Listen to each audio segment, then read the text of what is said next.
Ketujuh tersangka ini kini berada di Polrestabes Makassar setelah melakukan penganiayaan terhadap seorang korban di Makassar yang mengakibatkan korban meninggal dunia.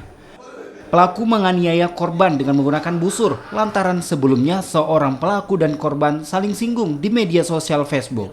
Tidak terima dengan kata-kata korban di media sosial, pelaku kemudian mengajak 6 rekannya untuk menganiaya korban.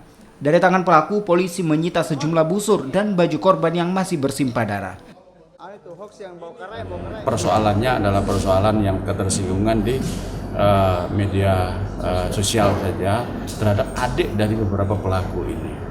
Ya, ini yang melatar belakangi sehingga terjadi kasus pembunuhan yang terjadi tadi malam pada pukul kurang lebih 20, dan itu sekarang kami kenakan pasal 340, kami contohkan 170 ayat 2 dan 351 dengan ancaman hukuman seumur hidup.